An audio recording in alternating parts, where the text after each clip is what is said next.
This is That Video Game Podcast, episode 590 for February 11th, 2019. Not brazenly predatory.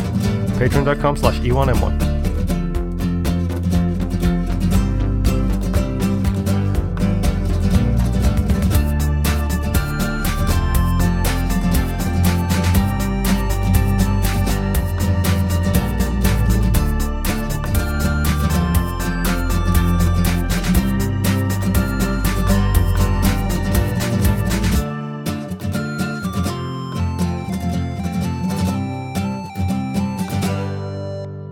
Welcome back to another episode of That Video Game Podcast. I'm your host, Boston. Joining me as always is Moonpeer. Hello. Already warned everyone on stream, as it is tradition on Sundays, the person behind me is getting a lot of yard work done. So apologies if you hear some whirring in the background. I try and mitigate it as much as I can, but we don't have a professional studio or anything. As much as I would really enjoy that. Are you telling me that my purple curtains are not a professional studio? I don't think so, but I think it could be the start of a trend. Okay. Purple screen. Green screen and blue screen, that's the old business. Purple screen, that's the hotness. If I could light this in a way that I could chroma key that stuff out, it would be great. Mm-hmm. But the problem is they're so folded that I couldn't chroma key every single shade of purple, so it would just end up being me with a bunch of lines behind me. Bunch of purple splotches. Yeah, exactly. Really great.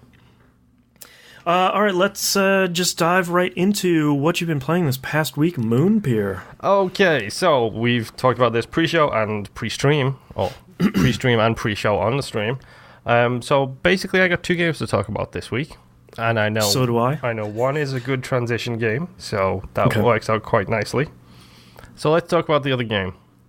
It's Resident Evil 2, folks. Hey. Last week, I can't remember if last week I had officially completed the hardcore run-through with Claire. I think I had. I think you just finished the campaign with Claire. Yes. It's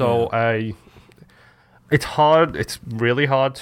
The way they parse and phrase this stuff is really weird. So I'm going to call it by mine and my wife's nomenclature. Okay. Or me and my wife's nomenclature, technically speaking. Which is Playthrough A and Playthrough B, which is the original campaign names for A and B. Gotcha. Because in the game, they refer to them as the second run. But if you start talking about a second playthrough, that could be a second playthrough with any character on any of the campaigns. Your second playthrough. Exactly. Yeah. So, I did Claire A, and completed that on hardcore mode, which my wife quite rightly pointed out, hardcore college student is the achievement name for that, and that sounds questionable. That's a really great title that I'm not even going to write down, because I know it'll get vetoed. Why would it get vetoed? Yeah. I don't want to show up on some list somewhere. Come on, you want people to torrent the show, so what better way to torrent the show than to have it titled that? Hey, if anyone's torrenting the show, it's free, so... Maybe that's just how they get their bulk files. Yeah, maybe. That's true. I'm not going to stop you. It's free. So I restarted the game, and I did Leon A, because I wasn't quite ready to jump into the B-sides just yet. So I jumped in and I did Leon A's hardcore run as well and got the hardcore rookie achievement, which is considerably better phrased. Yeah. So I beat the game as Leon on playthrough A. Oh boy, his end boss fight is a whole bunch harder than Claire's. Because he has the mutated Mr. X as part of his boss fight. Gotcha. Rather than what's referred to as G, who I just like to call... I call him Will. Because that's his name. Okay. So, his last boss fight is a lot harder because his space is tiny. Like, his boss fight space in that last thing is tiny. And I thought you said his face was tiny. And I was like, are we... Is this like House of the Dead? Like, is that his weak point? No, his weak point is actually a pulsating heart that's sticking out the center of his chest. So, boy, it is House of the Dead. Yes. Wait, there was a guy named G in House of the Dead as well. Yeah, but wasn't he like the Half-Life G-Man kind of thing? God, all I remember was like, "You'll suffer like G did," or whatever that line, like the one famous line is from. Okay.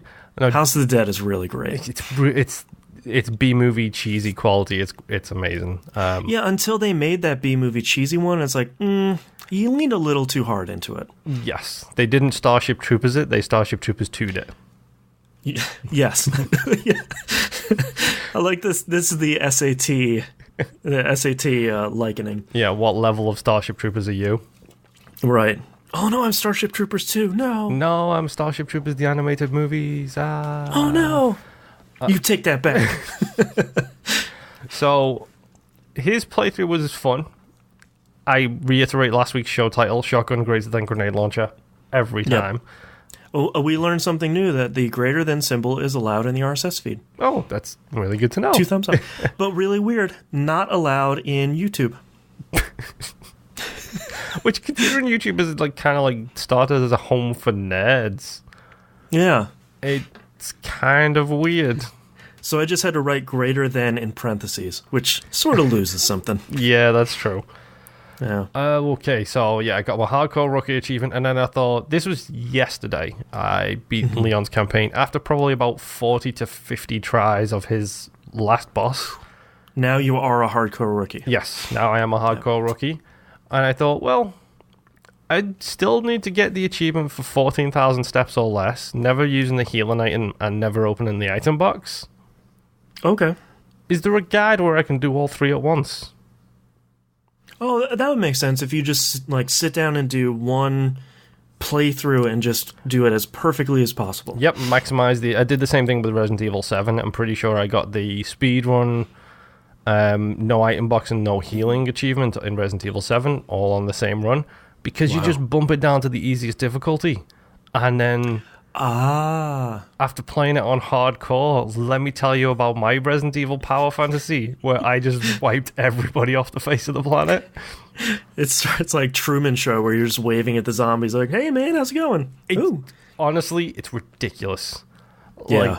Like, okay, so the first boss fight you get into against Will is in like running around a small space, and you shoot him in the eyeball, the arm ball.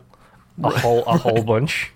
Right. And then you do enough damage to him, and he dies, you move on, whatever. On hardcore mode, that took every single bit of ammo and healing items I had, along with every single bit of ammo and healing items I could scrounge in that environment. Oh, wow. Just to be able to put him down. On assisted mode, which is the easiest difficulty. I ran away from him once, I turned around and I shot my handgun at him over and over and over again, and it took about 40 bullets, but it fires 3 at a time. So it was like, oh, okay, so you just took me 20 seconds to beat. Right. So this should be easy. I cleared the game with probably about 2,000 steps to spare. Wow. I still had difficulty with Leon, because I did the multi-achievement run with Leon again because I just wanted the shotgun. Yeah. And yeah, I kind of just cakewalked her. Like, yeah. If Resident Evil 2 is hard, folks, even on normal mode, it's hard. If you're struggling, play it on assisted. Do yourself a favor, because oh boy, is it fun to just run through and just be like, plop, plop, plop, plop, plop. And it's the like sarcastically, oh no, zombies difficulty. Exactly. It's the what was the name of that game with the cheerleader? You know the one I'm talking about. Where she has the dude's head on her. Yep. You know exactly the one I'm talking about. Velvet. Nope. Velvet Assassin is the other game that guy made. Is that Suda 51? I think it's Suda. Oh, let's look it up. It's got Suda. Really dumb name as well. I know, and it's really bothering me that Silver Case, No More Heroes. Weird, it's not listed in his most popular games. Was it? I'm sure it was a Suda, wasn't it? I thought so. Lollipop Chainsaw. There we go. Oof. Yeah, it's a Lollipop Chainsaw level of, oh no, there are zombies around, because it's just... Right. It's ridiculously fun and easy, and Like I said, I followed a guy that was like, go here, do this, do that. I beat the game in 2 hours and 45 minutes. Wow. So I started that run last night and I beat it this morning. Jeez. Netting myself a whole bunch of achievements. So I'm now in the process of doing Standard Mode Leon B-Side, which... Okay. That's the name of my concept album. Right. So it starts differently. And I love the fact that it starts, like, you can tell it's the quote-unquote canonical telling of the story, because Leon starts in his casual wear and then gets changed into his police department gear, like, in the actual beginning of the B-side. He's the action figure Leon? Yes. I like the costume changes. I love the different availabilities of stuff. I took a clip, which I'm going to tweet at you later, to show you what I mean when I talk about the level of destruction that they placed in specifically the head models. Oh, yeah. Because I blasted a lady with a shotgun from point blank range.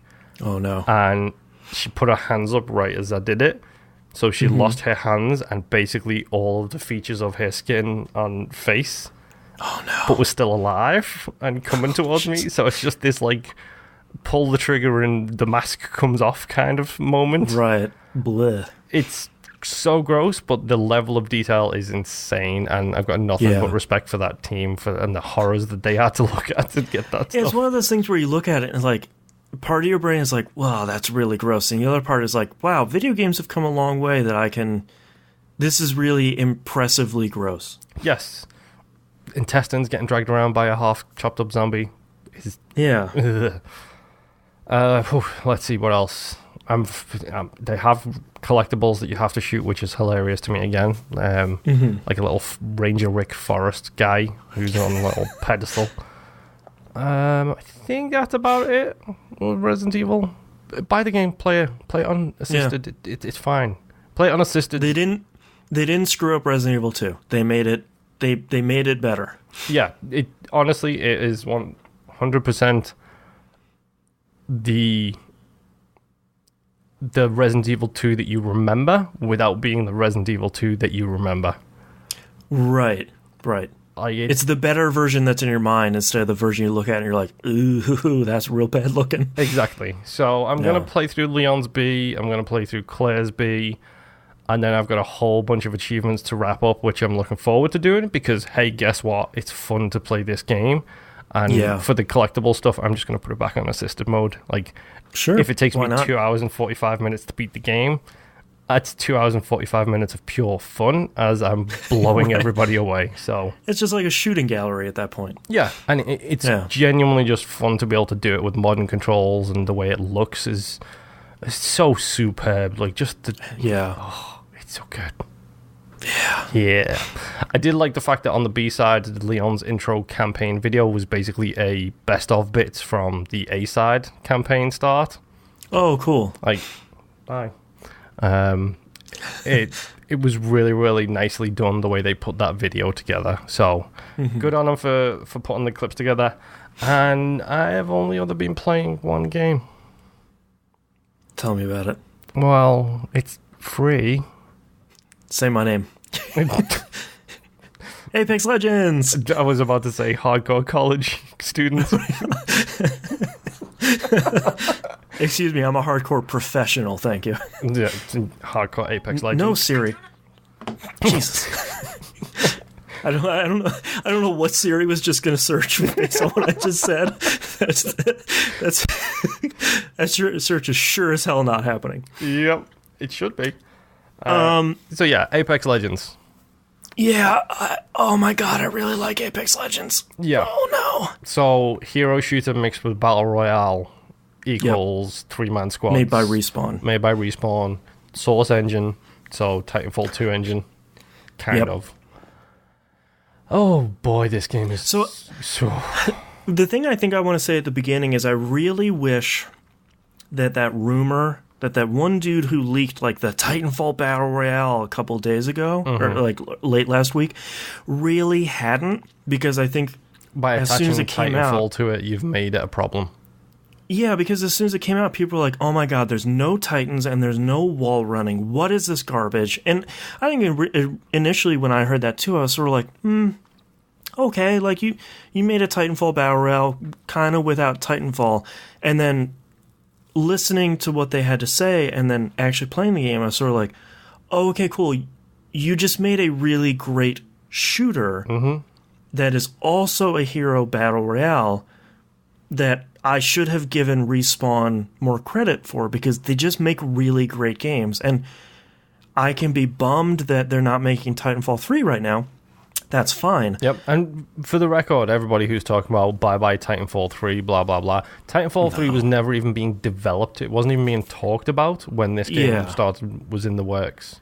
And I think, when I think of Titanfall 3, what I get excited about is them using the next version of Frostbite for Titanfall. Yep. Like, that's what, to me, when I think of that, I sort of get excited, where I'm like, okay, cool, like you can take the time. The other team, or a small strike team of developers that aren't working on Apex Legends, is going to make some crazy looking Titanfall. Like this has to be the point where they cut Source Engine out once and for all, I would think. Yeah, I think they'll still use it for this, but I think they need to move on to new different things, and it's the EA mandate that everything new needs to get under the Frostbite engine. Get that Frostbite. Get frostbitten. Frostbite is one of the best engines out there as far as I'm concerned.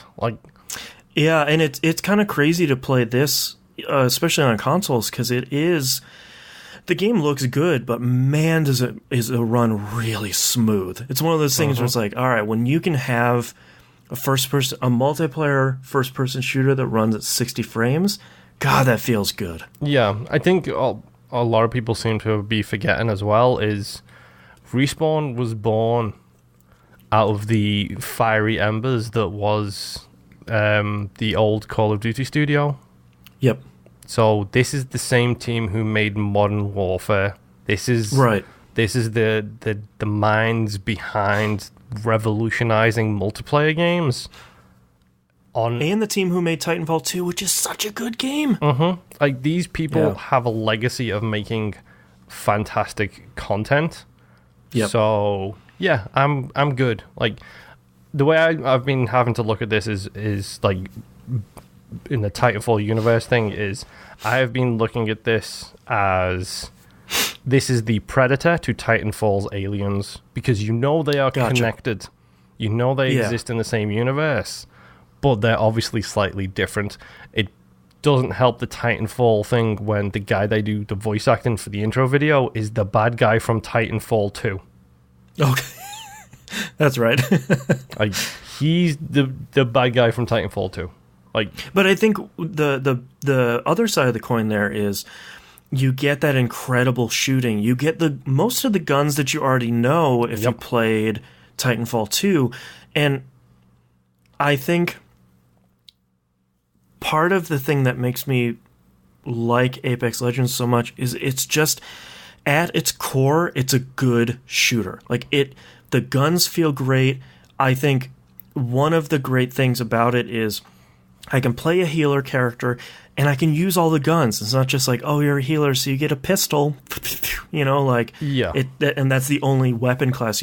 No, whatever I find, I can pick up and use. And I think for someone like me that likes to play a more defensive or a support character, not having those restrictions, like if I need to throw down, that's cool. Like I still have an automatic shotgun and some sort of auto rifle that I can still do some damage with. Yeah. So, yeah, when did we tried to play it? We were going to play it on Monday, but I had to download it. Yeah, when it came out, and I think when we had started, I had downloaded it earlier in the day because I said, all right, well, it just came out. I don't know how it is. I'm just going to download it because it's free. So PS4, Xbox One, PC, let's get all of them. Yeah. By the time that you had gotten home and we had gotten on Party Chat, and I said, hey, let's play Apex Legends, the downloads were getting hit pretty hard. Yep, which we'll get to why in a little bit. Right. But we first played it Tuesday night, I think it was. We did, yep. Yeah. And then pretty much every night after that, when I would come home from work, I would lie down in bed for a little bit, I would get up, I would go downstairs, do my chores, sit down, play Apex Legends. That was my week this week. Yeah. It was like 2 days of Resident Evil, and the rest of it was all Apex Legends because, oh boy, it's one of those games that feels good to play. Like, it doesn't feel flat out. It doesn't feel good to get knocked out first in the round every single round like I have been doing. It doesn't feel good to lose or to get close to the end. But no matter how I'm doing in the game, it is a good feeling playing the game. It controls the way I want it to control. Wall running not being there and the double jump not being there, yes, that sucks. But if you ever played Titanfall 2 multiplayer, you saw how people abuse those systems to basically get themselves in points in the map that was ridiculously impossible. Yeah, that's not what you want. Exactly. So I think they've done a good job by taking those things out, and it's solid feeling all the way around. Yeah. It's one of those things where I think as soon as I played my first match, because I had played one match on PS4 before you and I did, just to go through and get a match out of the way. And I think as soon as you start picking up some guns and shooting them, for me that was sort of like, oh no, I'm in trouble. It clicks with me in the way that Fortnite feels so different that I almost don't want to compare the two, because Fortnite is such a looser game, not in a bad way, but it's much more of a looser shooting experience. It's third person. It's more about the building, where I think that was one of my favorite things I saw, was someone trying to describe Apex Legends to someone on Twitter, and they responded with, well, how is it different from Fortnite? And the person responded with the best one, when you shoot someone, they don't turn into an 8-story building. Great. And I think part of what interests me, I never really tried PUBG because I think aesthetically it doesn't really do anything for me. It looks really drab, and I think the character models didn't look really great. I think that's where the chocolate and the peanut butter together gets really delicious for me, is when you take Respawn making a battle royale game that's 20 teams of 3, and then putting it on top of it the hero classes, which I mentioned it. So I've played with both community members, Late Elf and the Hannah. Hannah and I played a bunch of matches the other day on PS4. I think I was surprised that they gave us 6 out of the 8 heroes to begin with. Yeah. I think we talked about it on Tuesday as well. Like, we were expecting 4? Like 3 maybe, where it's like everyone who has it, like, you're going to be one of these 3. Yep. And I think having 6 out of the 8 is I don't want to use the word generous, but I think it was surprising at how you have a unit that can fill any role you really need to. Yeah, and they're all varied enough to the point where I just practice with each of them, see how you feel with each of them. Like, don't be like some muppet earlier today who my wife was playing and someone else went Bloodhound. My wife goes Pathfinder, and then this guy quits because he doesn't get one of the 2 classes he wants to use. Oh, come on, man. Like, the match is going to be over in 10 minutes anyway. Which, yeah, quick matches, it's a battle royale game. Most people will be rolling their eyes and turning their heads if they're not in on that. But let's talk about number one, the amazing insight they have chosen to make it readable. Yes. So let's just talk about the no communication thing. So my favorite part. You do not have to talk to people, as there is an impressive ping system that's really intuitive, really easy to read and understand. The characters all have voice lines for different situations that you find yourself in. For every ping. Let's say you start taking fire, your character will say, I am taking fire, and then lets your other teammates know. Sucks that there is no solo right now, but that's fine. I originally thought I was going to bounce off of that pretty hard and be like, well, I just want to play 1 versus 59. But I think with there being the ping system in place and everyone using it and everyone understanding it, I feel like, to me, if they don't put solo in there, I feel like they probably will. if they just leave teams of 3, which I think is pretty foundational to how this game functions, that's okay by me, because I don't need to use voice chat, and I can if I want to. No one else is, but that ping feels so good in getting your team to work together. Yeah, and on top of that, you can open your inventory and ping an item of your inventory if you don't have it, and your character will say, I need a blank. Like, if you don't have armor and people are not good at reading the HUD, like, because you can see your teammates' statuses, and you know if they've got armor by the fact that if they've got bars above their health, like, it's shown like the on blue the HUD. bars. But if people are just not paying attention to that, you can open your inventory and ping the armor slot, and your character will say, I need armor, and then that passes the message along to other people. Yo, if you see armor, please ping it for me, and I will come and get it. Yeah. Like, the ability to go on and win, which I haven't yet, but I've gotten to 3rd place. That's my highest. My record so far is eight or so second places, about 5 thirds, and 0 wins. Nice. Because that's me and all Battle Royale games. I don't do well.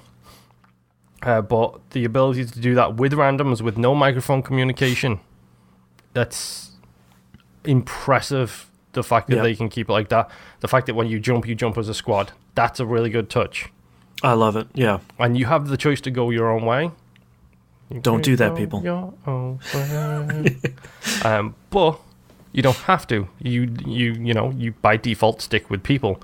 I love the default auto follow. Yeah, my thing for that is I will stick with them until we're close to the target or to the destination, and then I'll split. If they're heading towards one house, I'll split to the house just to the west, and have somebody else split to the house to the east, so that everybody's basically got their own house to loot.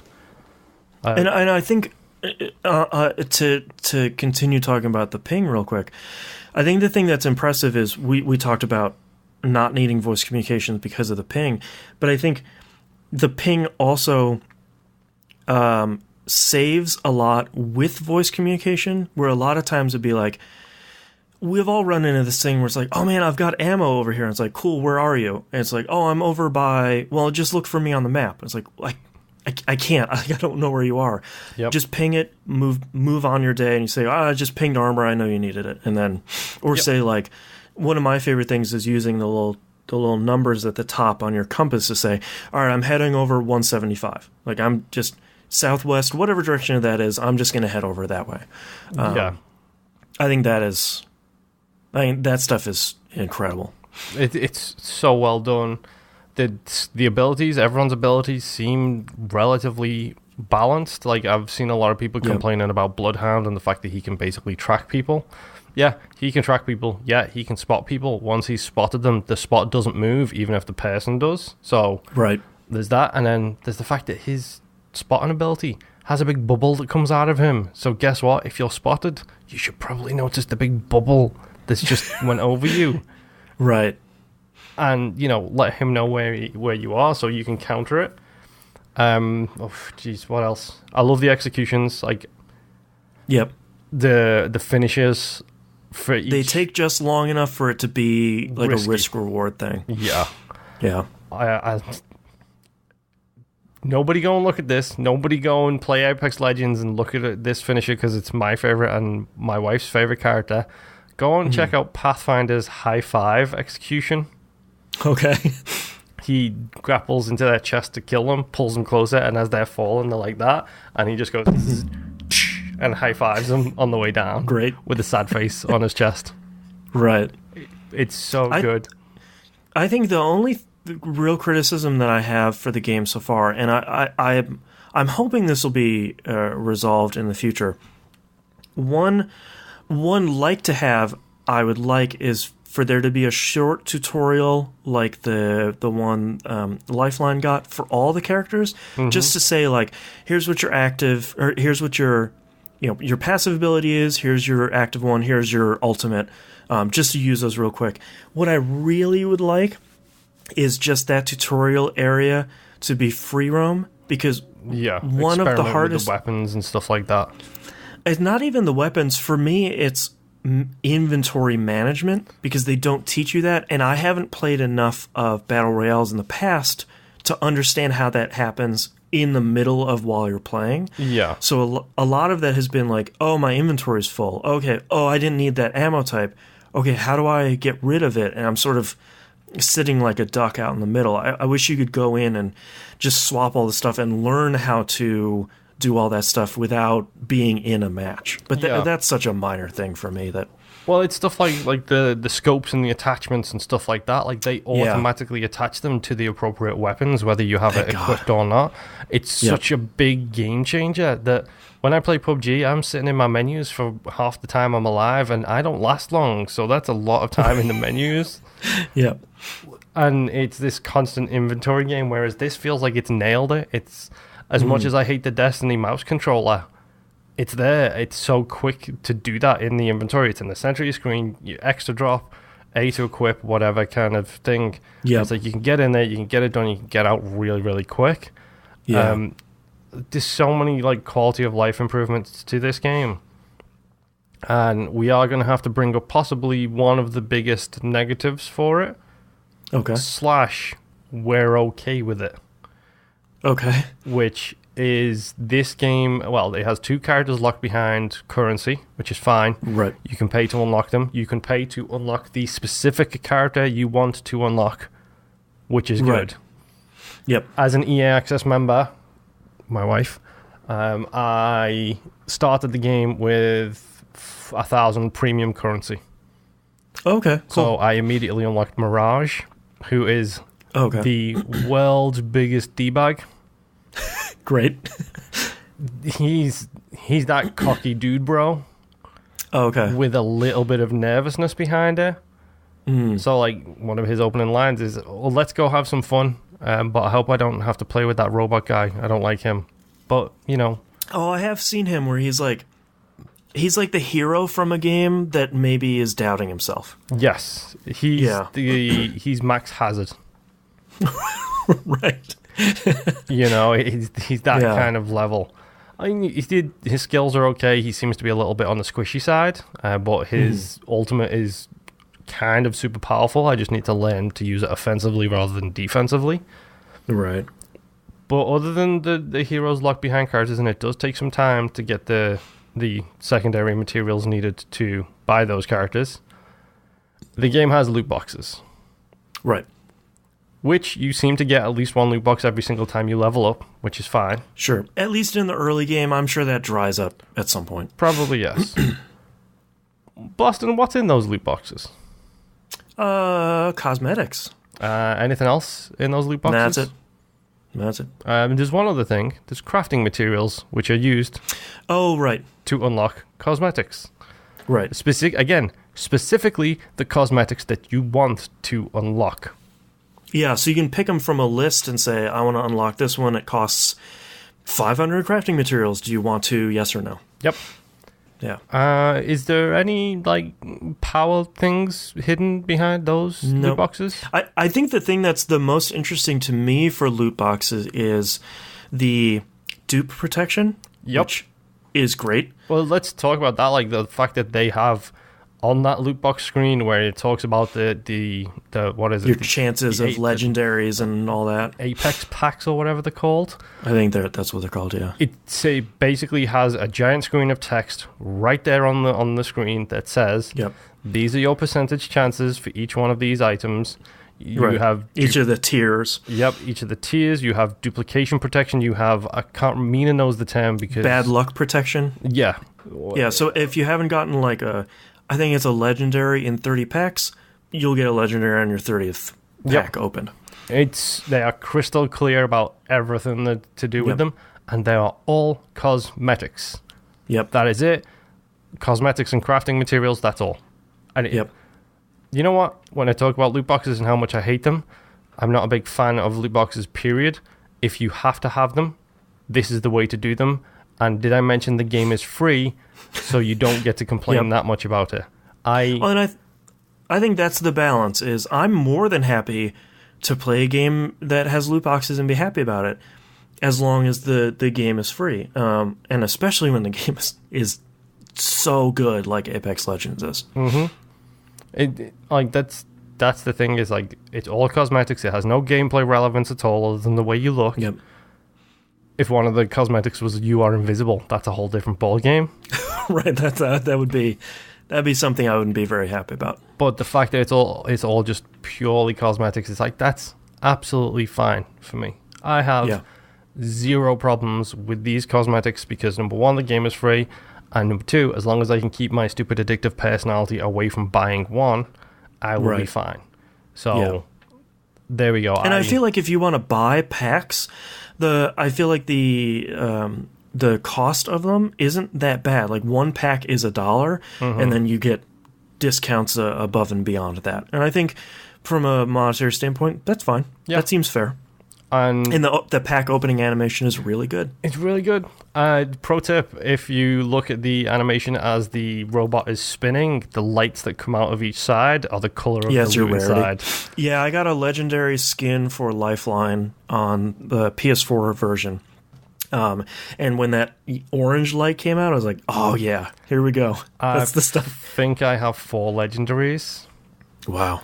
I've got a legendary banner for Bloodhound, which is like his crows, which is really cool. Cool. I've got a legendary skin for Mirage.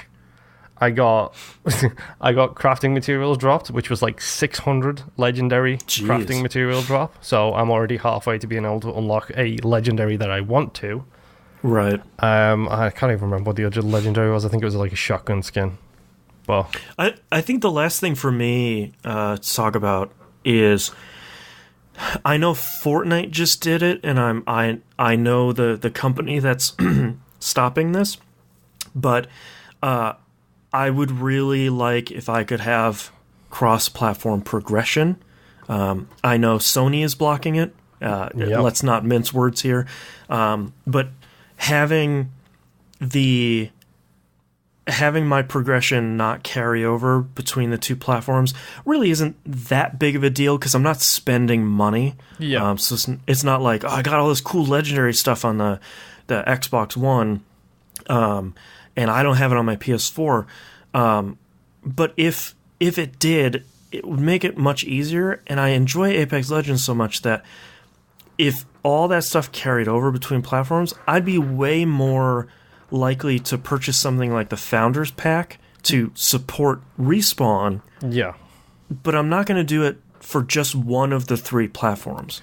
And I'm assuming it's going to come out on Switch at some point, whenever they get that version done. But yeah, that's a real bummer for me, but we all know it's Sony. So, we know where that frustration ends up. Yeah, I put so much time into this game this week, it's ridiculous. Like, I played it with you, I think 2 days, I think it was. I think so.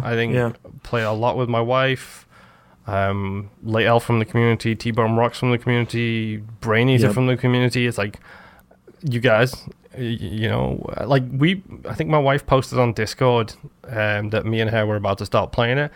If anyone wants to join and be a third, I think within about 30 seconds of her posting that, T-Bomb had sent me a message saying, send the invite. Right. Okay, cool. And that's why this game already has 10 million unique players and often a million concurrent, is the same reason why Fortnite was popular, is because it's free. And then on top of it, it's a really good game. Like, I feel like for me, Apex Legends is the game that if you haven't tried a Battle Royale game and you really want to try one, or maybe even if you don't want to try one, try Apex Legends. The entry fee is 0. The only thing you're going to waste is some time, and I feel like this game feels the most like a shooter than something like Fortnite. Not to crap talk Fortnite, but that feels a lot different. Yeah, it does. The fact that this has got you hooked in and you are like the antithesis of a BR player, tells you everything you really need to know about this. Like, yeah, it's real good. it's ridiculous. But yeah, it's a great game. Congrats to them for the 10 million, and it's worth mentioning. I think they got the buzz because they didn't announce it beforehand. Well, did you see the interview?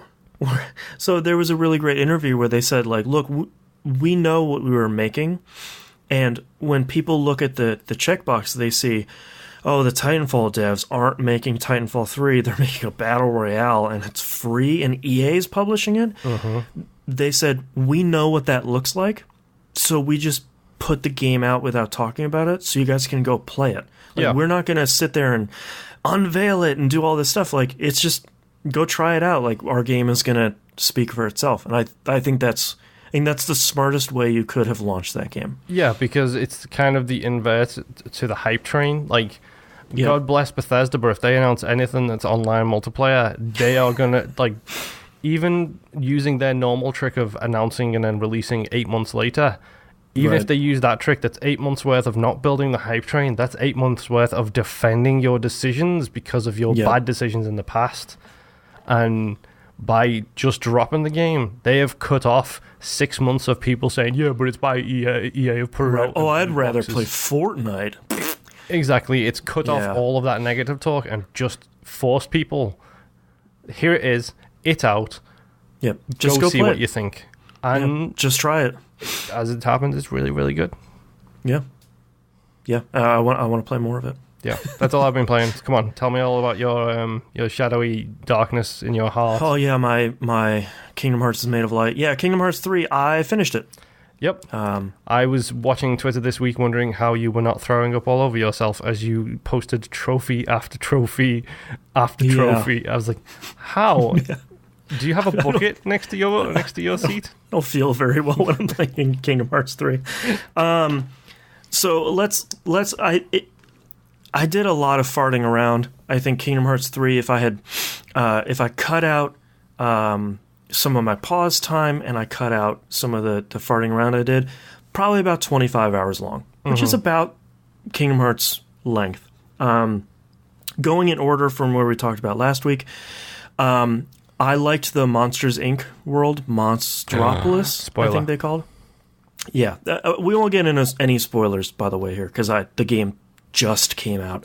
I like that world because it's what I call a sequel world. It takes the events, it carries on after the events of Monsters, Inc., which I think is really great. It tells a unique story, but carries over all the stuff that made...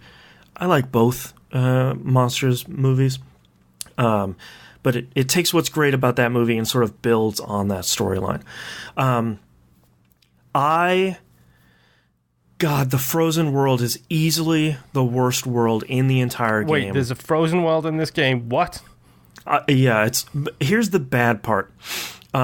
Everyone knows Let It Go from Frozen because you're a person that exists. They play out that scene with the song in total. The whole thing. You know what? I'm okay with that. But I'm okay with that because I have heard that song once, and it was when we did the ODNF episode for Frozen. But you've already seen the scene. They don't need to redo it. It's a great scene. I will watch it again. I've seen that movie so many times. I know you do. That's why I'm fine with it. This is easily the worst and longest world by far. Is this the one with the worst minigame as well, based on the background of the photo you posted? Oh, God, that is so... Yes, the Trinity sled minigame is so bad. Is that Goofy's stupid shield again? Similar to the stuff you do in Hercules' place? Yeah, but it's a little bit better. The Olympus stuff is really bad because you're like bumping into the walls the whole time. The one in Arendelle, the Frozen one, is you're sliding down a hill like SSX Junior style. Okay.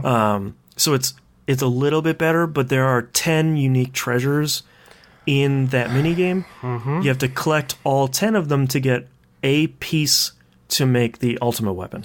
In one run or in separate runs? In separate runs. Okay. You can't gather all 10 of them. And thankfully, they'll have a little number inside the crystal. So you can say, oh, I just picked up number 3. PowerPix, PowerPyX.com, has a really great video on where all 10 of them are. Wink. I also highly recommend their videos where they will show you how to get all treasures and emblems in one video. You go do those. Handy. Before you did the guide, by the way, how did you feel about the photograph stuff for the kingdom, for the king's head stuff? The lucky emblems? Yes. I really like them. I think they're a lot of fun. I think there were some I were just was never going to find, especially in the Caribbean world. That place is stupid big. Wait, there's a Caribbean world? I already knew. Don't worry about it. Yeah, it covers the at World's End, which is one of the worst. The Pirates movie I just really hate. It's stupid. It's basically like a junior Black Flag.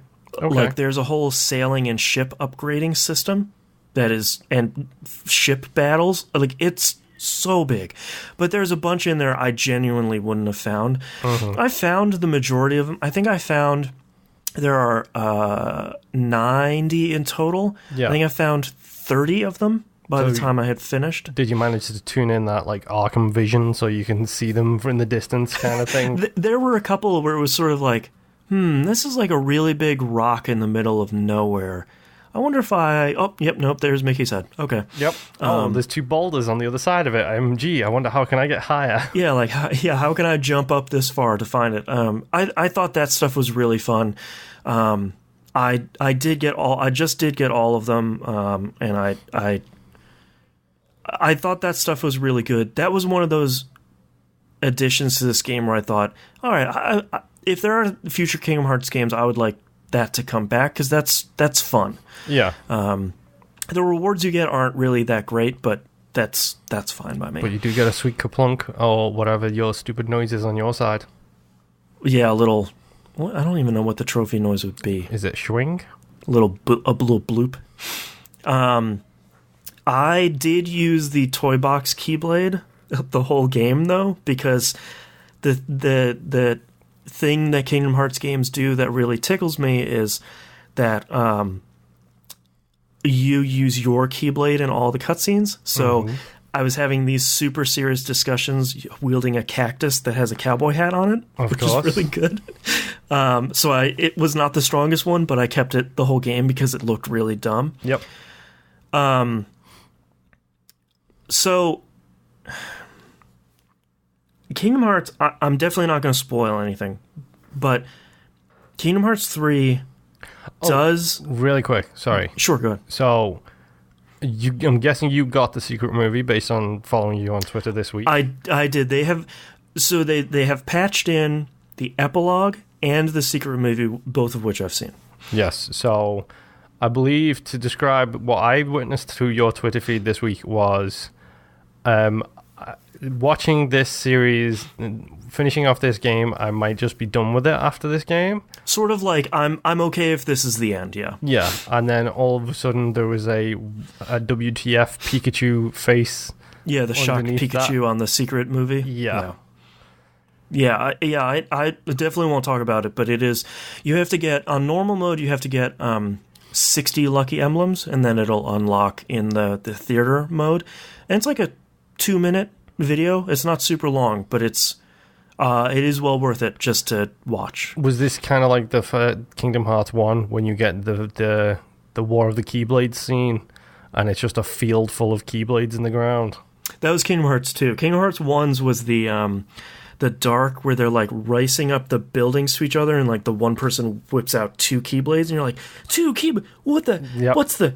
Yeah. Okay. But yeah, it's very much like Kingdom Hearts 2, where it's like, what are these knights? Why are there like 1 million Keyblades in this field? Who's this dude? Why is there Kingdom Hearts there? Like, that was a great scene. Yeah, it's very much like one of those ones where you watch it and you're just sort of like, okay, I'm sure maybe if they come out with another game, 15 years from now, I will know what that scene means. But as of right now, okay, that was cool. Yeah. I think the thing that Kingdom Hearts 3 does that frustrated me the most, and I don't want to say it disappoints me, because all of the other Kingdom Hearts games have done this, is you get this huge story influx at the beginning of the game where it's cutscene after cutscene for hours. And then at some point it's just... almost like a JRPG, one might say. Exactly. I mean, this is a JRPG. But then you get Disney World after Disney World, and then after you beat the boss and you go back to the gummy ship, there's like a cryptic cutscene for 10 minutes, and then Organization 13 is like, yeah, that sort of... And the story moves along by inches throughout the entire game. And then once you get to the final world, it's like 2 hours of them wrapping up every story beat they've introduced. But the bad part about Kingdom Hearts 3 is the bad part about MGS4, where they're taking decades of story and trying to wrap up every single individual little bit. And what that means is the ending of Kingdom Hearts 3 feels so rushed because they're wrapping up 13 games worth of story because they've never made any real progress story-wise in the previous 12 games. Yeah. So there's a lot of stuff that's in the last couple hours that by the time I was getting to the end of the game, it's like, okay, I'm ready to be done. Like, I'm really ready to fight the final boss and be done with this because there's just been so much here. I'm ready to see this finish. Here is my question. Sure. Do they mention, I don't know, Aerith, Leon / Cloud? Or Leon I do have Squall a line here. There are no Final Fantasy characters in the game whatsoever. Because Leon got a shout out in Toy Box World. That's it. That's literally the only thing I've seen to do with... And I'm not that surprised because ever since Kingdom Hearts 2, they haven't really been there. And no, but they should be. It's disappointing to me. Like, I'd like to see Lightning in the game because I like Lightning. I would want to see Fran and Balthair, like, see them show up. Is that the people from 15? That's 12. Okay. I'd like to see, Yuna show up. That's 10. I know Yuna. I just don't know anything. Noctis. You could have Noctis come in from Final Fantasy 15, the main character. That'd be fine. I think on one hand, it's not a bad idea for them to sort of kick the Final Fantasy stuff out because there's just so much. There's so much mediocre storytelling they're trying to do already that to pull in another universe of characters is just putting more weight on the shoulders of storytellers that are having trouble telling their own story right now. And you know what? I on a technical and a critical aspect, I understand where you're coming from. It's probably the right thing for them to do, but 12-year-old me says no. Well, and I want my Final Fantasy characters. I think there's a way for them to do that, and that is the link system, which is a system that can go ignored for the entire game. That's where you have like the assist characters come in. The stupid giant bubbly cat thing. Yeah, that Mew Mew, I think his name is. That could all be Final Fantasy characters, and that would be fun. Squall comes in and Gunblade for a little bit, and that'd be fine, Yeah, and then Dingo comes in, Cloud comes in and does his stupid big slash attack, whatever his thing's called. He does, like, Claim Hazard. He can come in and do that. Isn't Sora's, like, one of Sora's finishing moves named after Cloud's original, like, high-end limit break? There was one in 2... maybe not in this one, but there was in 2, I think. Like one of the Keyblades had one of his finishing limit breaks in there. But I think that's a way for them to still pay homage to that stuff without having to say like, "We're in Twilight Town. Look, it's Leon again," and Leon's like, "Sup?" Yeah, and that's it. I prefer Leon over Doopy, Dovus, and Dingbat, the 3 guys who were in Death by Hainer, Pence, and all that. Yeah. Why bring them back and put so much care and thought into making them fully realized 3D people when Leon doesn't exist on a high-definition platform? I think Kingdom Hearts' insistence on making us care about Hainer, Pence, and Olette is a bit much, because I don't. They don't do I hate much. them. I've hated them since I played them in the stupid Kingdom Hearts. Well, they were 2, weren't they? Yeah, they were in the intro of 2. And then guess what? They got wiped out because that world doesn't exist anymore. Whoops. Kingdom Hearts 3. And I think that's the thing that I like Kingdom Hearts 3. I think it's a good game. I don't think it's an incredible, amazing game of the year sort of thing. And I think that's largely in part because Kingdom Hearts 3 buckles under the weight of its own lore and story.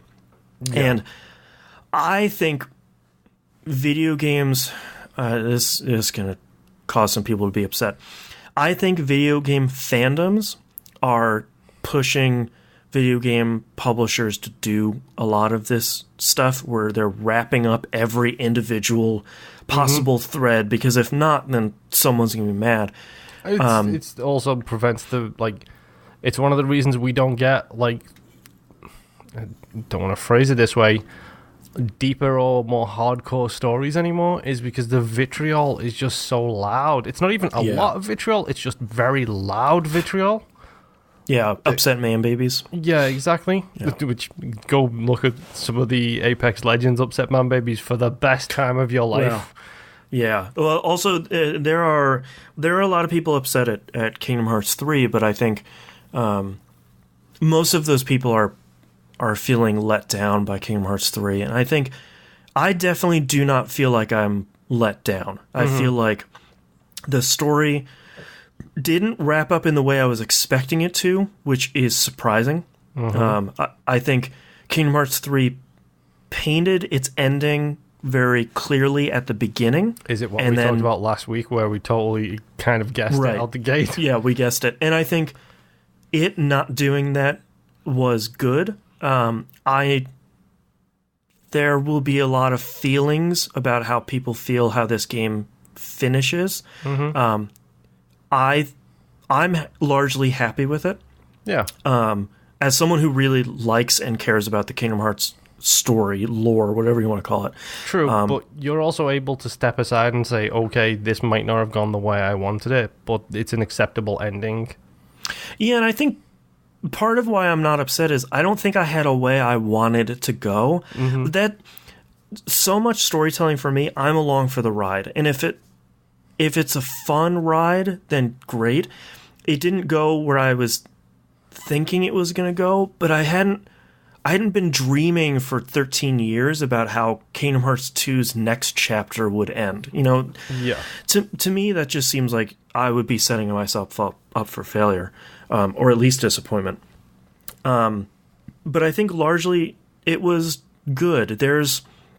I really want to talk about one scene that happened at the end that was very surprising, but the game is a week old, so I definitely won't be doing that. Hopefully we can do a spoiler cast at some point so we can talk about it. I think at the end of the day, I liked Kingdom Hearts 3. I think, like I said, it's not a top 10 game. It's not going to be my favorite game of all time, but I think it'll sit in my collection as one of those games I'll look back fondly on and go like, you know what, that was a good game. I had a lot of fun. I'm going through and going to go get the platinum at this point. The majority of it is not hard to get. It's just a lot of time investment, really, especially like getting all the treasures in the game. Yeah. It's not that bad. It just sort of takes a while. The one I'm really dreading is getting up to level 99, because that's just going to be a grind. Like, I'm done with the gummy ship stuff, and I'm done with the Ultima weapon. I'm done with a whole bunch of stuff. And you're level 22. I'm level 54 right now. And there's a good place I can go and grind out a bunch of experience, but I want to try and get a lot of the other stuff done to see how high I can get before I have to repeat this thing and to just get more stuff. So, yeah, Kingdom Hearts 3 was good. I enjoyed my time with it, and I was happy where it ended up. And I think I'm really excited. They said pretty clearly, like, this is the end of this saga we're trying to tell. I don't know what they were ever calling it. I don't know if they were calling it, like, Sora's story or whatever. Yeah. How can it be Sora's story when he's not in half the games? So, well, yeah, he was in Data, and I think what I'm really excited to see is what they do next. If there is another Kingdom Hearts game, like, what is that going to be, and do they largely move on from the lore of these games and start a new saga? which would be my preference. Do they stay Disney, or do they move something else? I think they probably would, because I think for a lot of people that's a large selling point of Kingdom Hearts is True. I mean, going through those worlds. You also got to think this game has been in development for 76,000 years, so right.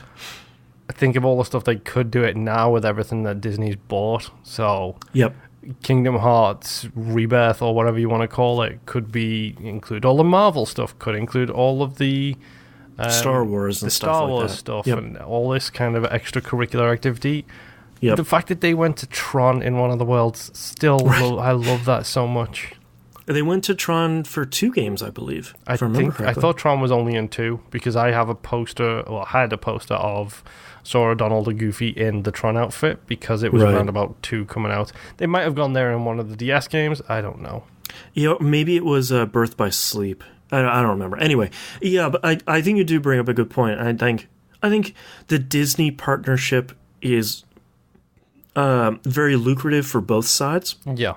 And I think if they can stay away from doing recap worlds like they have done in so many games and focus more on sequel worlds, I think that's a real benefit. But yeah, I'm curious to see where they go from this. I'm assuming they're just going to take a break for a while, because I hope so, because they need to, because it's been too long, this game in the making. If they come out next E3 and say, we're making Kingdom Hearts 5, it's just like, no thanks. just learn your lesson, dudes. Stop it now. And I think Square Enix, from a production standpoint, really needs to stick with Unreal Engine 4. Just the stuff they've done in this game, to me, is proof that they can do really, really well with that engine. And that's such a well-supported engine that they should be able to start turning around games faster than a decade. Yeah, I know I'm asking for a lot. Well, come on. You don't understand. They have to build a new engine from scratch, because look how long it took them to release something on Unreal Engine 4. It's quicker for them to just build their own engine. And 7 years is so much faster than 10. Yeah, I really hope they stick with it, because I feel like we avoid the Final Fantasy Versus 13 problem. We avoid the Kingdom Hearts 3 problem of, whoops, we made the game, and oh no, the White Engine and the Crystal Engine and the Kingdom Hearts engine, those were all going real bad. Unreal Engine 4. And also two generations ago engines as well. Right, like, yeah, it is not to be undersold that the last proper Kingdom Hearts game came out on the PS2. Fairly early day PS2. So I think getting them to turn games in general around faster and hopefully cheaper, I think is something that we can all benefit from. Oh, so. Who needs cheaper when we can just blame Lara? That's right. Kingdom Hearts 3 didn't sell very well. That's fine. Tomb Raider will sell well, right, guys? Whoops. Tomb Raider missed expectations by about 26 million. Yeah. Whoops. So, but that's all I played this week. So let's take a break.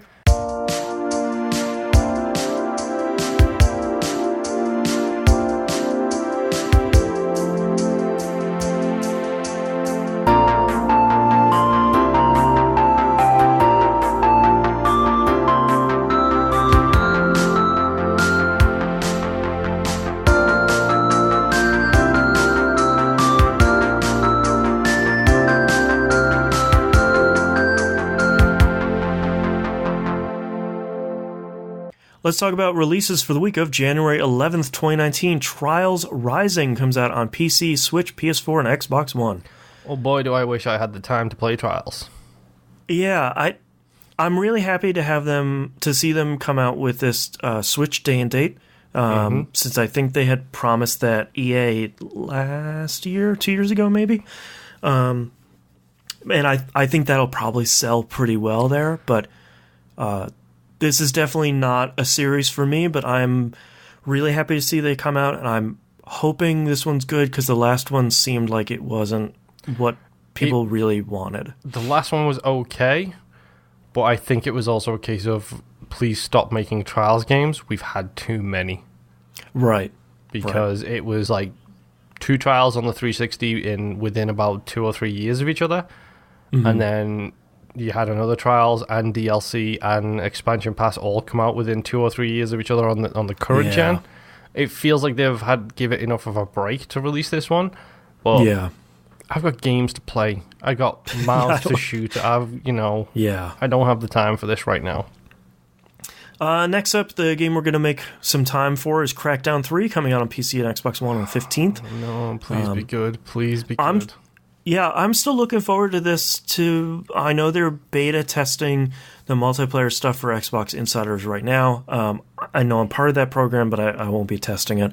I'm excited to see what this is. I'm excited to play another Crackdown game, and you, I'm hoping it's good. I would love to say, yes, pick up Crackdown 3 on Game Pass. It's $10 a month, and play it. It's really good. Yeah, I hope it's good. We'll see, but I hope it's good.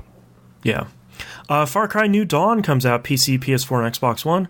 This is the cheaper quasi sequel. I think it's only $40, and it's like a sequel to what was Far Cry 5. Yeah, I don't remember what the subtitles. It's the Blood Dragon Origins or whatever they. Yeah, but not crazy. Yeah. Well, sort of. Well, crazy. It looks kind of crazy based on the trailer for it, but yeah. Number one, they spoiled the end of 5. Number 2, yes. I'm not gonna buy a brand new game just so I can give that dude the punching in the teeth that he deserves. A part of my frustration is I feel like they didn't learn from Far Cry Primal, where it's like you need to give way more time between Far Cry games, especially with Far Cry 5 not getting the warmest of receptions.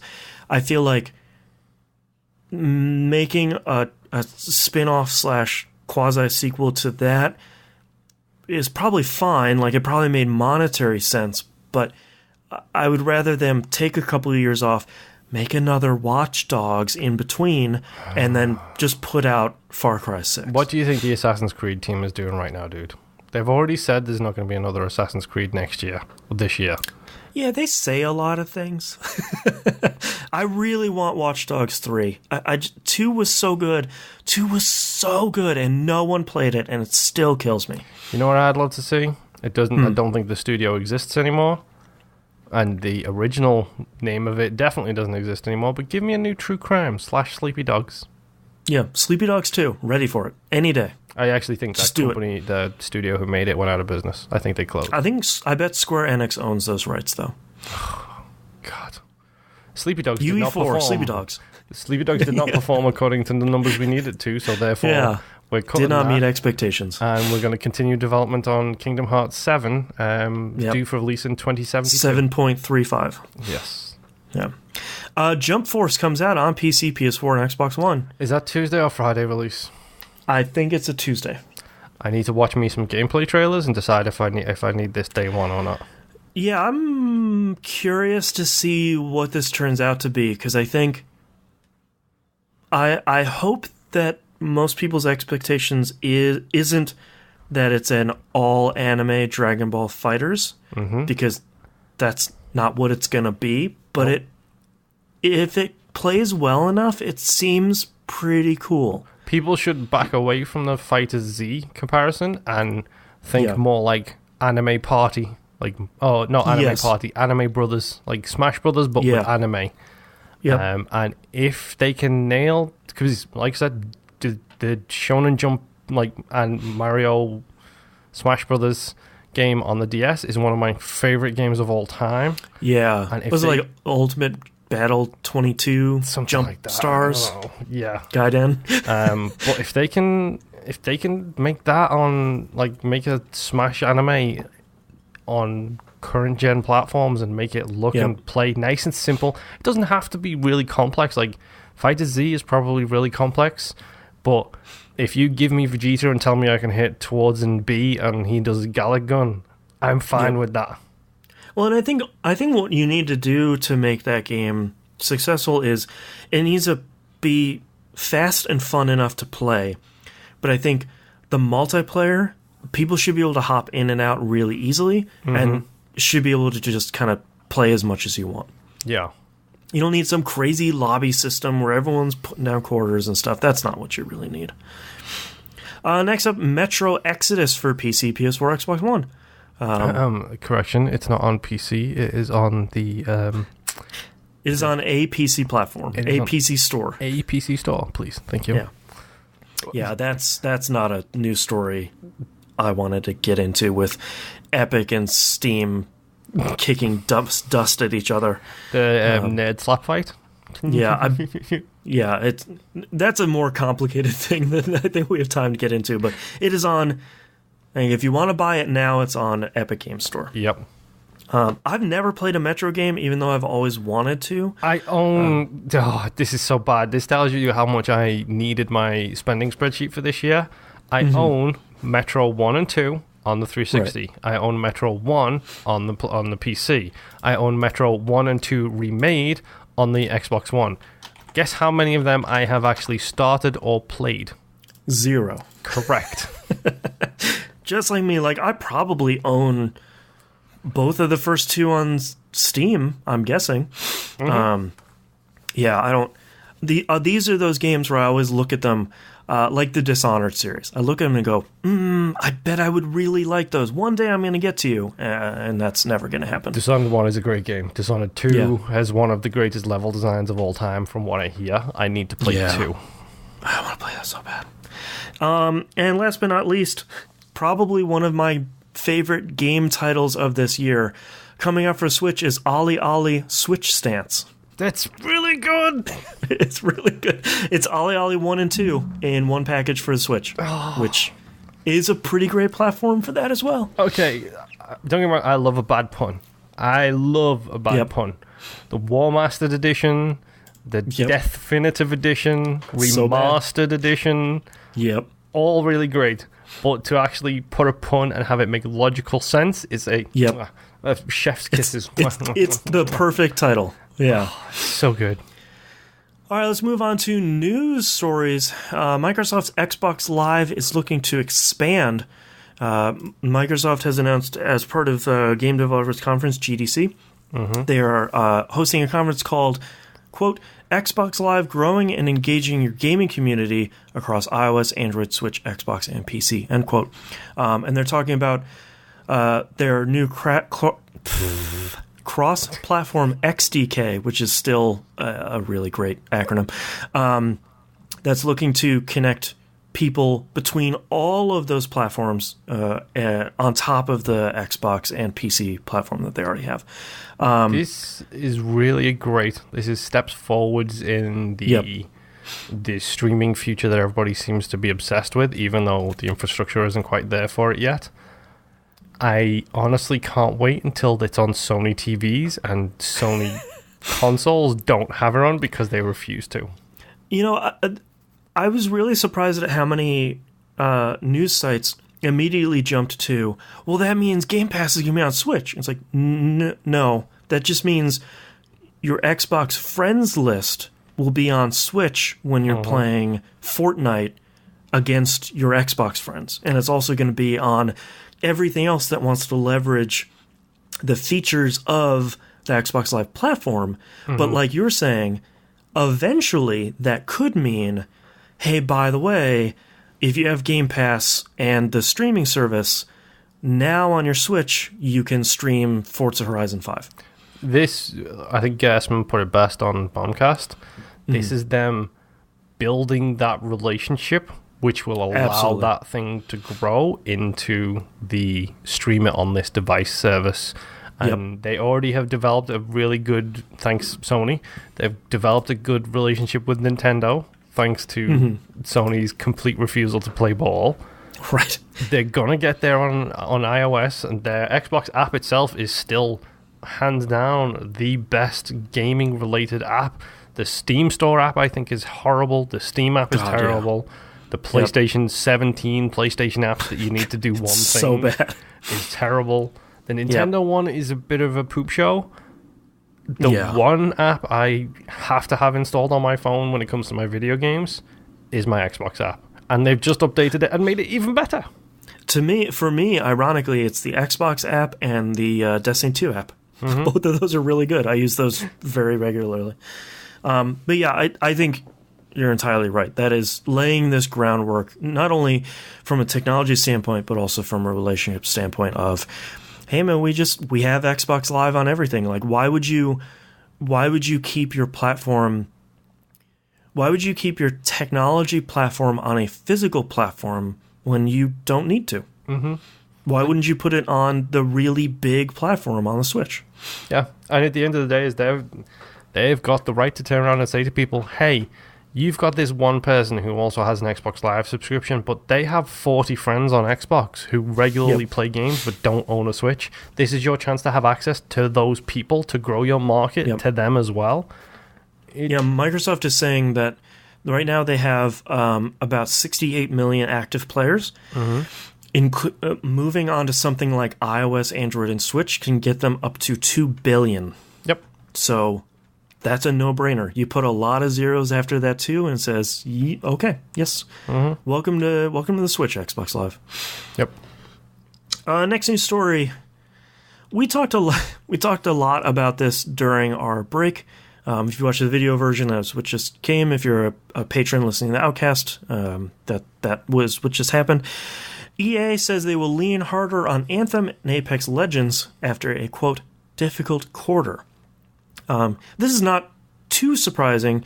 Moon, you brought up the great point that Battlefield 5 did not live up to expectations, which is the usual term, which is not too surprising based on a lot of what they changed in there, and despite it not being a must-buy title. I did also notice they casually threw in a dig at the campaign in their announcement about this as well, which did they? Makes me laugh, considering how many people are still enjoying single-player games. Yeah, and it came out when Red Dead 2 came out. Like, it's not going to sell the same level because people are playing Red Dead. Yeah, I mean, come on. Who needs a good campaign? Like, surely Battlefield will sell better than Red Dead, which is a wholly multiplayer game. Resident Evil 2, Kingdom Hearts 3, these games are not going to sell at all because they are single-player games. And for them to say that they're leaning harder on Apex Legends, that makes sense. Mm-hmm. Has microtransactions, has loot boxes. That's the one you really want to lean on because that's going to be 10 million numbers. Yeah, and it's going to be the one that has a much longer financial tail on it because you get the dedicated players, you keep putting in skins. They're talking about putting a battle pass in, which is absolutely the right choice. Yep. And you get those battle pass sales every quarter, and you start making a lot of money. You don't get greedy and dumb about it, like Fortnite. Sorry. If you don't get greedy and dumb about it, like Fortnite has not gotten greedy or dumb, then you will do really well.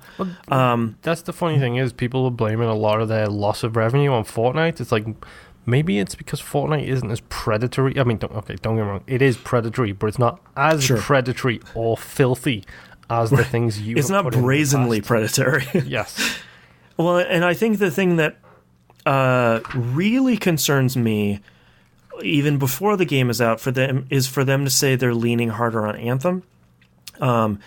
It recently came out that they are hoping that Anthem will sell 6 million units in its first month. It's asking a lot. Unlikely.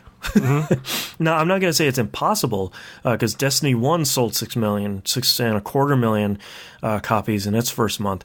But that had a much stronger marketing, positive marketing campaign beforehand.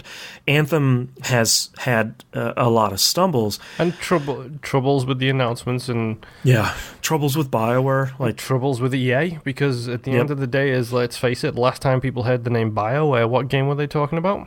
Mass Effect Andromeda. Whoops. Did that thing go according to plan? And I think that's the thing that I'm really concerned about, is Mass Effect Andromeda did not do well for a number of reasons. It was a good game.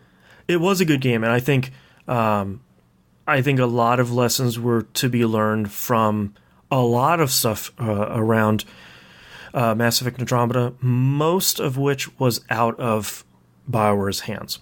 Yep. The thing that worries me about Anthem is them saying this really writes the press release for 6 months from now that includes the phrase layoffs and didn't meet expectations. Like, honestly, I wouldn't be surprised if they did this because that is their plan, period. Sure. And I mean, there's always been some level of, all right, the game is done, like we're going to lay off a portion of staff. But with these games as a service, you expect them, like Apex Legends does, to have a much longer tail on them, similarly to how the Division and Destiny have, where you're getting patches and you're getting DLC and content packs and stuff like that. It seems like Anthem has a roadmap laid out for that already, but you have to realize that it might not do 6 million the first month, might do 6 million the first year, and that's okay if 2 million people stick around and spend money. Yep. But you can't, not everybody can do Call of Duty numbers. Please stop. Can you, nobody listening or watching live, please steal this. Can you check if thegoodnews.com is taken? And then we can just start our own news website, just highlighting the positives of life rather than the I think negatives. my ad block is blocking that website. Okay, so it's clearly already taken. Right. Well, it's something we talked about earlier again. It's the negativity gets more clicks than anything else. Yep. Nobody's willing to talk about how good the Anthem looks. Nobody's willing to talk about how good it feels. And if it's not your style and it's not your preferred method, that's fine. I understand that. You don't have to buy it. You don't have to play it. Just don't come out and bury a game and a studio. Yeah, don't hope for it to fail. Yeah. I don't like how it looks, so I hope it fails. And you know what? Crackdown 3 took 26,000 years to come out, but you know what? It's coming out and I don't care. I'm going to play it, and I will be biased. I will probably like that game. I will be able to admit its faults because, let's face it, it's going to have faults. Yeah. But at the end of the day, I'm still going to enjoy it because it's a game that I like to play. Yeah. And our next news story on the other end of the spectrum is a game that we did not enjoy playing. Assassin's Creed 3 Remastered is coming out on March 29th for Xbox One, PS4, and PC. So, details real quick before we get into it. It's coming on those platforms with Assassin's Creed AC3 Liberation, which was the Vita game, which apparently was really good. From what I played of it, I enjoyed that game a lot. Yeah, those two games are $40, or if you have the Assassin's Creed Odyssey Season Pass, you'll get them for free. This is one of the more surprising Assassin's Creed announcements I've seen in a while. They shouldn't have announced it. They should have literally just put it down just and dropped people start getting it for free. Don't announce it, not when it comes to a game which is as controversial as this game is, because there was discussion on Twitter a lot about this announcement. AC3 is not a terrible game. AC3 is one of the worst Assassin's Creed games. Yeah, it's one of my least favorites, yeah. But that doesn't make it a terrible game. Yeah. It is controversial because... I'm going to use this term, and I apologize in advance for using this term because it's one of my least favorite terms ever. AC3 is controversial because all you snowflake Americans don't like your history getting messed with. Oh no, Paul Revere, you got to ride the horse with Paul Revere. It's the only history we know, so when people start bending it, Americans sort of start going like, wait, that's not how that happened. It's like, oh my god, that's the point of Assassin's Creed. Yep.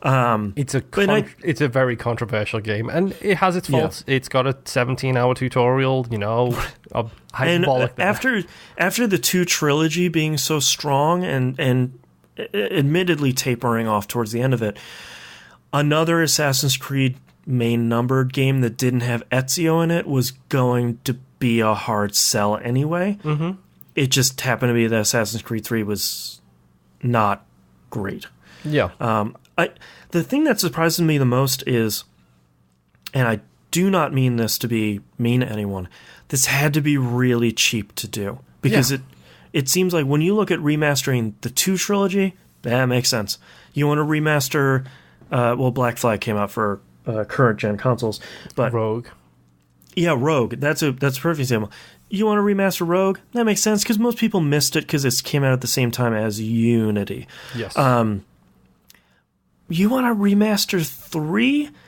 It doesn't seem like a lot of people are going to pony up $40 to play Assassin's Creed 3. So, and watching the comparison trailer they put out, it looks really good. like did a really good job at like cleaning up the colors and the lighting and a lot of stuff. It's a much different game. But man, it's not the game that people would be clamoring for. I think more people would be clamoring for a remake of 1 as much as you probably don't want to go back to that game. You do not want to play 1 in the slightest. Yeah, but I think more people would be like, yeah, I could play 1 again, so like 3. No, the only way you're going to play 1 again is if it gets the Resident Evil 2 treatment. Yeah, you have to remake. You can't remaster that game. You have to remake the whole thing from the ground up. It's sort of broken. Yeah, Mina is in chat talking about her different versions of playing it. I think I'm the odd one out here because I'm the one who plays the bad ones, the quote-unquote bad ones. Right. Like, because I played the 2 trilogy except for the last one. The last one was real good. I played 3. Yep. I didn't play Black Flag. Right, which is really good. I played Unity, and then I skipped on Syndicate for the longest time. Right. And I wish I had stuck with Unity. I know I would have liked it if I would have stuck with it. Yeah, I think the thing with Unity was... The thing that took me through that was the look of the game, because the game is cool. Looked amazing. The problem is it's now 7 years into this current generation's life cycle. Right. And it might struggle with that. Also, the fact that you could play the missions co-op, it was amazing. Yeah. Well, and it might be a little bit hard to go to the quote-unquote old style of Assassin's Creed, especially, I think, 3, because Black Flag still had some of it. 3 is probably going to have some of the follow the guy real quietly, but don't go in his area and don't go too far away. Those sort of missions, which always sucked. Yeah, and Mina, if you haven't played AC since Black Flag, Odyssey is really great. I would say at least try Origins, maybe set it to the easiest difficulty and just blow through it. I mean, Origins or Odyssey are, if you like AC, they are the 2 must-plays for me. If you don't mind a slog, Odyssey. If you want a nice, tight 60-hour game, play Origins. Yep. On that note, let's move on to our questions. Kamal Joss writes in Discord, opinion, God of War 2018 is the best 3D Metroidvania. Agree? Question mark. The best 3D Metroidvania, Arkham Origins. I don't even know if it's like all the way a Metroidvania. It's pretty close. Dude, it's a Metroidvania. You don't get the lightning bomb stuff until later on. You can't open certain paths until later on. 100% God of War 2018 is a Metroidvania. To me, I think the thing that... I feel like that term is getting a little bit diluted, though, because I feel like, to me, a Metroidvania stops you from progressing in the game without some of those features because you can't get to an entire area without that stuff. I feel like the way that God of War gates that stuff is by that like spinny thing in the middle of where you go to the different realms. It's true, but at the same time it stops you from progressing further in the story until you go and do the linear part of the story. So it's a very linear kind of storytelling. But if Arkham Asylum is a Metroidvania, which everybody claims it is, then God of War has to be for the same reason. Best 3D Metroidvania. Arkham Asylum. I'm sorry, it's... Yeah, Arkham Asylum would be way up there for me, with it having the same sort of issues. I wish that Lords of Shadow was a Metroidvania. Ironically, the Castlevania game is not. Yeah. They had the 2 3D Castlevania games for PS2 that were both pretty good, but I don't think that would be the best in genre. Maybe Arkham Asylum? I feel like the rest of the games after that moved too far away from that, and they moved just in a straight open world. Yeah. I mean, I think... Arkham Asylum is close. Well, I don't know about today, but back then it was as close as you could possibly get to a perfect game. Yeah, I bet the remaster of it is still pretty good. That's a really solid, tight game. That I think that's why the other games frustrated me a lot, is because they went open world. Have that. Yeah, like it had open world, and the open world was fine, but I don't think all of them need to be like that. Yeah. I'm trying to think of the 3D Metroidvanias period, and that's difficult. Yeah, there's not a lot, because I feel like it's not a super popular genre to make games in, so you're not going to see a lot of like AAA 3D Metroidvania games. Yeah, definitely not. A lot of people are making 2D ones. Because that's sort of the history of the subgenre. It's the legacy, isn't it? It's one of those things where it's like... I want to make a game like Symphony of the Night. Yeah, I want to make a game like Super Metroid. So I'll make Axiom Verge, which, again, is another fantastic... God, Axiom Verge is so good. It's also free on Epic Game Store right now. I was about to say, go look up that being released on Epic Game Store if you want to giggle to yourself. That was a really good bug. Metroid Prime, I've never played that. Is that a 3D Metroidvania? Yeah, that's probably... Boy, that might actually win mine. That's a really great game. Is Darksiders Metroidvania or Zelda? I think that one's tough because it's like a Metroidvania and Zelda and Portal all at the same time. Yeah. One I can't put it near the top of my list, but it wants to be near the top of my list just because my heart literally goes out to it. Like, open up my chest and drink from my heart. Legacy of Kain Soul Reaver as one of the best 3D Metroidvanias ever. Like, take my blood and form your wings. Like, that's a really good game. I think that's about it, to be honest. Yeah, it's not super great. The thing is that God of War just plays really well. That's just such a great game. What about the Tomb Raider games? Are they Metroidvanias? No. More character action? To me, they've been character action and puzzle, and then the remake or the reboot is sort of, I guess character action more. The second game, I haven't played yet played the third one. Shadow, I think is the third one. I liked the second one because they started doing a little bit of not open world but explorable environments, which helped some of that like Metroidvania puzzle-ish sort of stuff. Where like, oh, you can't get up this wall until you can, plant these arrows in, and then you can do that. That's the sort of stuff I like. But it's like hints of Metroidvania. It's like when every first-person shooter started having experience bars in it. It's like, it's not an RPG, but it has the good parts of what you want. Yeah, it's the Salt Bay of Metroidvania. Yeah. T-Bomb Rocks writes in and says, next week we have 4 and a half big releases. Crackdown 3, Far Cry New Dawn, Jump Force, Metro Exodus, and Anthem 10-hour early trial for everything except for the PS4. Which of the releases will be left out the most? Left out? Jump Force?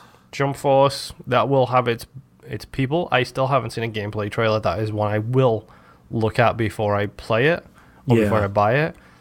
Far Cry, because I think they burned too many people with 5. People will still and it's not it's not a true sequel, so I think a lot of people will look at it and be like, yeah, I don't, that's fine. I can skip that one. Yeah, it's how many people did they annoy with not being able to punch Seed in the face? Right. Compared to how many people are willing to pay to punch Seed in the face. And maybe you'll be able to do it this time. Mm-hmm. Wink. Honestly, I hope Anthem does well. I hope Anthem sells gangbusters. Yep. But right now, there is... Not even just right now, but for the past extended history, there is vitriol against anybody. And EA seems to be getting its share of it at the moment. I feel like I'm really interested. I'm still going to keep my pre-order no matter what happens, but I'm really interested in the 10-hour early trial impressions from some of the Destiny YouTubers I follow, especially Dado. Yeah. Because I feel like that's a healthy enough chunk for a lot of people to get most of the way through a campaign, maybe. I don't know how long it's going to be. And maybe try some of the more difficult stuff, do some of the dungeons or strongholds, I think they're calling them, do all that sort of stuff and get a better picture of the overall whole thing, as opposed to just 2 missions here, 1 mission there, an hour here or there.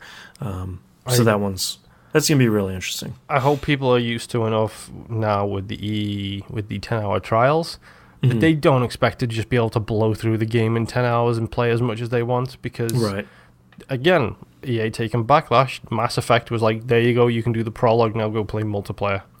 Yeah, exactly. It's not like the full... it's not a 10-hour race. Exactly. As far as I'm concerned, that's fine. If that's how you want to do your free trial, not a problem at all. Yeah.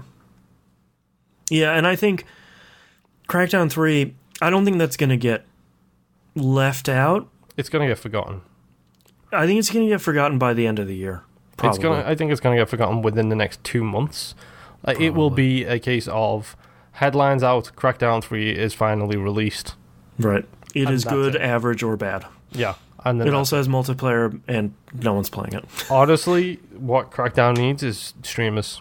Crackdown needs... Because it didn't exist back in the day when I was sending buses up the agency tower with knobs. Like, that ability didn't exist as easy as it does these days. Yeah. So it needs streamers out there showing the dumb stupidness that you can have with that game. Yep. And last question here from T-Bomb is, with the success of Apex and the further delays of Battlefield 5's Battle Royale, it has me thinking, do you think other Battle Royale can be successful like Apex, or do you think we are getting almost oversaturated? I think for this question specifically, if you are releasing a Battle Royale game at this point, you need to be aware. Don't just have it as one huge map with X amount of people. You need to scale that because you don't know how it's going to do. If you launch a Battle Royale mode and you can't get 100 people together to play in the lobby, that's a problem. Yeah. Well, and I think if you're going to put out a Battle Royale, you have to do something a little bit different. Like when you look at Apex, it has Respawn's pedigree behind it, which not every studio is going to have, but it's it's all 3-people squads. It's not solo. So, and you have the ping system. You have all these differentiators there that make it different from something like Fortnite. So, and it has if Fortnite doesn't the hero abilities as well, which is something that and that really too. Do. So, like if Fortnite doesn't fit your fancy, you have something like PUBG, or you have Blackout from Call of Duty, which I've heard is good. You have Apex. You have all these options for. They're in the Battle Royale genre, but they're all different enough in some sort of fundamental way that it's not just, Blackout isn't another PUBG. In Apex isn't another Fortnite. They're all different, but Mina in chat says that she's tired of battle royales, but if she was gonna jump into one as a noob, she'd pick up Fortnite. My recommendation: don't pick up Apex because Fortnite. I think it's friendlier. Yeah, Fortnite is trying to be a construction simulator and a first-person shooter at the same time. Yeah. And something I bounced Third-person shooter. Yep. Something I bounced off with that game is, unless you're 14 and you've been working on your APMs for the past 20 years, right, you ain't going to be able to build as quick as these people can build. Yeah, I can't. I barely build anything. Exactly. It's one of those things where it's like, I think that's the best thing that Apex does is it stands out because it's new friendly. Yeah. I think if you're going to come out with another battle royale at this point, I think it needs to have some serious money behind it. It has to have some serious design chops behind it. It can't just be, whatever Cliffy B's game was called. No, it was Radical Heights. I think that had its own problems. Yeah. What's the one that Devolver Digital published? Scum, I think it's called. Yes. Yeah, that one's doing fine, but I feel like that there's now starting to be like a B tier of battle royale games where you have, EA's putting out one, and Ubisoft will probably come out with one, and Call of Duty has one. That'll be your sort of AAA BR games, which kills me a little bit inside to say. But I think if you're gonna make a battle royale game, you're not going to be Fortnite, and now you're not going to be Apex, which is crazy popular. I'm so glad that they made the 10 million number this quick. Yeah, it's insane. Because it was great to see Vince Zampella tweet with the mind-blown emoji. I was just like, thank you, someone who got screwed over by several corporations throughout your history. It's insane. Left EA because they were nasty to go to Activision, who then got fired from Activision because they were nasty to go back to EA. It's like, dude needs some love. Yeah. I don't know. I feel like 2019 is probably going to have at least one more of these Battle Royale modes, other than Battlefield 5, that will sort of come out and be like, okay, sure, that's interesting. I'm surprised about that. But yeah, 2019 is going to be really interesting now, especially with 3 big Battle Royale games out there. Yeah. But that's all we have for our episode this week. Thank you very much, everyone, for listening. If you'd like to follow us, you can do so at tvgp.tv, everywhere to find and follow us on the right-hand side of the page. Patreon.com/E1M1, the ones with numbers. The $5 tier is the one you really want. Gets all the cool stuff, all the behind-the-scenes exclusive stuff. And I think, what do we have coming up? Nothing crazy coming up. A lot more We Roguelike It that we're recording. The game we're on currently right now has gotten some pretty long episodes out of us, which is pretty good. There's a lot to talk about there. Yep. So go join our Patreon. Game Club. This game of the month, last day of June. The game is pretty short. 6 books on Steam right now. Go get it on sale. Yeah. Not super crazy puzzles. And I think that's really it. So we'll see you all next week. Bye. Also, Mina, it's funny that my household is Mina in chat mentioning how she prefers single-player games. I prefer single-player games. My wife is a very competitive player. I'm not saying she prefers multiplayer because she also loves herself a good RPG. Sure. But when her top 3 games last year were Rainbow Six Siege and Rocket League, then, you know. Yeah. All right, hit me with those titles. Hit me with your best shot. Hopefully. I wish that was in the episode proper. I don't know if it was or not. No. My wife and I's nomenclature. Why would it get vetoed? Specifically because I said it. Why would it get vetoed? Yeah. I call him Will. The arm ball. No Siri. 0 wins. SSX Junior Trial. Arkham Vision. So much mediocre storytelling. 0 and not brazenly predatory, which I feel like is a really good show title, but I don't know if it's okay. Not brazenly predatory. God, that one's really good. I have your second playthrough. I call him Will. I am a hardcore rookie. The arm ball.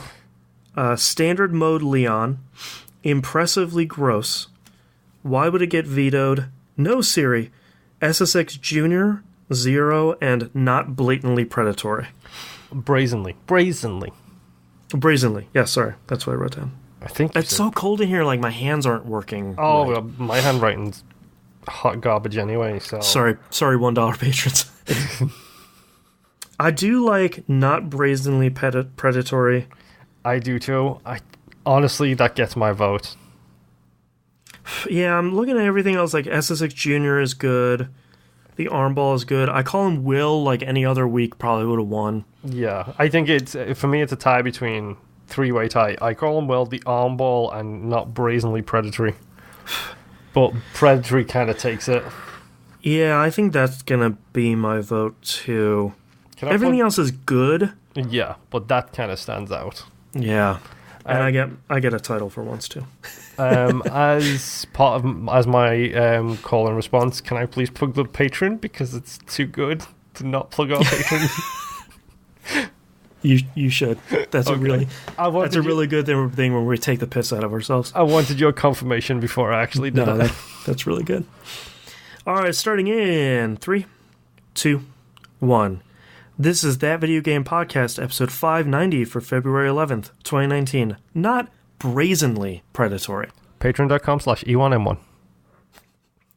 All right, thank you so much, everyone, for watching live, watching the video, all this stuff. We love you, and we'll see you next week. Bye. Bye. And we can stop recording.